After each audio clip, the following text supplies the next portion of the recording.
বন্ধুরা সবাইকে good morning. আমি কাকলি, আমার নতুন একটা ভিডিওতে তোমাদের সবাইকে অনেক স্বাগত। তো সকালে উঠে রান্না বান্না সব করে নিয়েছি, করে একদম নিজে রেডি হয়ে গেছি। রেডি হয়ে খেলাম অল্প একটু, দুটো রুটি খেলাম। খেয়ে তারপরে এখন বেরোবো। চলো তোমাদের সাথেও রান্নাটা শেয়ার করে দিই। আর পুজোতে এসেই গেছে, আর হাতে গোনা কটা দিন আছে, তো তাই জন্য ভাবলাম যে চুলটা একটু ঠিক করাবো। প্রায় 8-9 মাস হলো চুলটা করিয়েছিলাম, কিন্তু একদম পুরো খারাপ হয়ে গেছে। তো এই জন্যই যাচ্ছি একটুখানি পার্লারে। তো তোমরাও চলো, সাথে থাকো, সঙ্গে থাকো, ভিডিওটা দেখতে থাকো। আর চলো এখন কি রান্না করেছি সেটা শেয়ার করে দিই। তো এখানে করে নিয়েছি সকালে রুটি, আর কালকে রাতে তো করেই রেখেছিলাম, এর জন্য সয়াবিনের তরকারি। অল্প একটু বের করে গরম করে নিলাম, আর বাদবাকিটা ফ্রিজে আছে, কেন ওরা ফ্রিজে ঢোকাতে চায় না, নষ্ট হয়ে যায় ছেলেরা। তো এই জন্য সবটা বের করে নিই, অল্প একটু বের করে গরম করলাম, আর বাদবাকি ফ্রিজে রয়েছে। আর তোমাদের দাদাভাই কালকে অনেক রাতে এসছে, এই জন্য আজকে কাজে যায়নি, ঘরেই আছে, শুয়ে আছে এখনও। আর সকাল থেকে ভীষণ মেঘলা করেছিল, মনে হচ্ছিল যে বৃষ্টি নামবে এক্ষুনি, কিন্তু আবার এখন দেখলাম যে একটু রোদ উঠে গেছে। আগের সপ্তাহে যাওয়ার কথা ছিল, কিন্তু বৃষ্টির জন্য যায়নি। কিন্তু এই সপ্তাহটাও সেই সকালবেলায় উঠে দেখি যে এরকম একটা মেঘলা মেঘলা ওয়েদার, তো এই জন্য মনটা খারাপ হয়ে গেছিলো। তো চলো সঙ্গে থাকো, সাথে থাকো, ভিডিওটা দেখতে থাকো, রাস্তায় বেরিয়ে দেখা হচ্ছে। তো তারপরে চলে এসেছি স্টেশনে এসে 5-10 মিনিট দাঁড়িয়েই ট্রেন পেয়ে গেছি, বেশিক্ষণ ওয়েট করতে হয়নি ট্রেনের জন্য। তো তারপরে ট্রেন থেকে নেমে তারপরে টোটো করে ওদের ওখানে নামলাম, নেমে তারপরে এইটুকুনি হেঁটে যাচ্ছিলাম।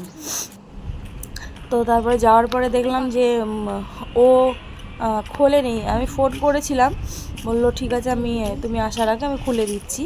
এই গাড়িটা যেখানে দাঁড়িয়ে আছে, এই যে পার্লার, তো খোলেনি বলে, তো সামনেই আমি একটা মাঠ ছিল, পার্কের, একটু পার্ক মতন, একটা খেলার মাঠ মতো ছিল, তো সেখানেই বসেছিলাম।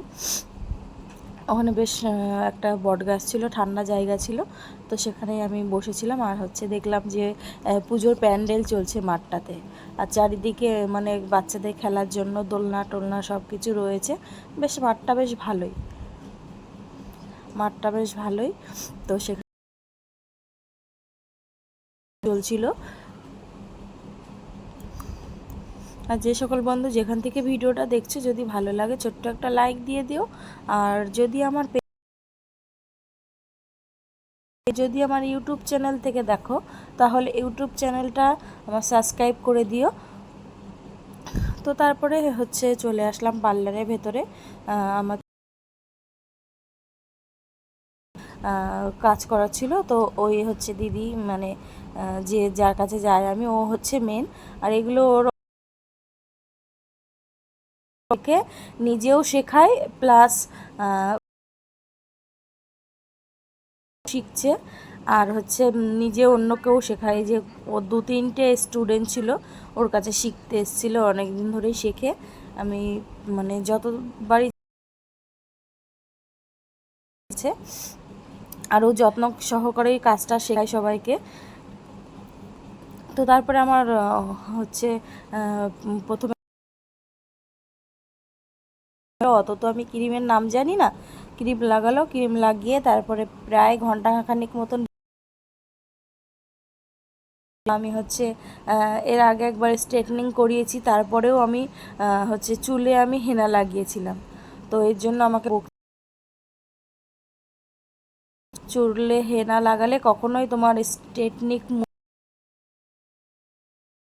থাকলে, তো এই জন্য আমাকে ভীষণ বকছিল। তো বলছে যে আমি জানি না তোমার চুলে কতটা কাজ আমি ফিনিশিং ভালো আনতে পারবো, যেহেতু তোমার হেনা কোটিং চুল। আর হেনা কোটিং বলছে যে আমরা তো ছোটো থেকে জেনে এসেছি যে হেনা করলে চুলটা মানে অনেক সুন্দর হয়, অনেক ভালো।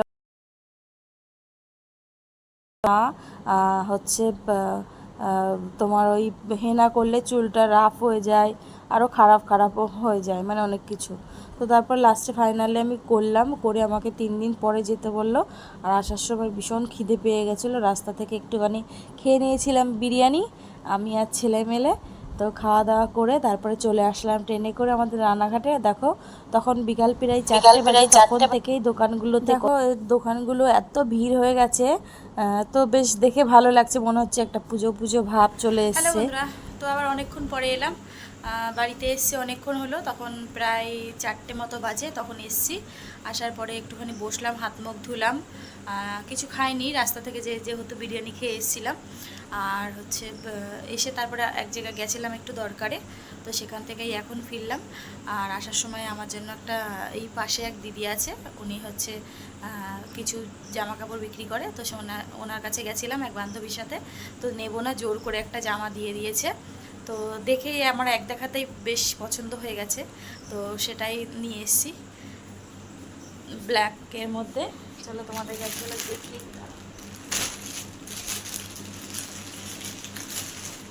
আর আমার এই চুলটা স্মুথনিং করিয়ে কেমন লাগছে তোমরা অবশ্যই জানিও। দাঁড়াও ব্যাক করি, এই যে কালোর মধ্যে। আর পুরো খুললাম না এখন, হচ্ছে এগুলো খুলে রাতে আবার খাবার দাবারের জোগাড় করতে হবে, এই জন্য। তো চলো সঙ্গে থাকো, সাথে থাকো, ভিডিও দেখতে থাকো, পরে আসছি। হ্যালো বন্ধুরা, তো আবার অনেকক্ষণ পরে এলাম। রাতে রান্না বান্না করে নিয়ে আসলাম। হচ্ছে 2 ছেলের খাওয়া হয়ে গেছে, আর এখন আমি আর তোমাদের দাদাভাই বাকি আছি। তো চলো তোমাদের সাথে রান্নাটা শেয়ার করি। তো এখানে দেখো রুটি বানিয়ে নিয়েছি, আর সেই আগের দিনের একটু ডিমের তরকারি ছিল, তোমাদের দাদাভাইয়ের জন্য রেখেছিলাম, খাইনিও কালকে। আর কালকে রাতে যে সোয়াবিনটা করেছিলাম এখনও এতটা রয়েছে। তো এই হচ্ছে আমাদের রাতের খাওয়া দাওয়া। তো চলো খাওয়া দাওয়া করি, সঙ্গে থাকো, পরে আসছি।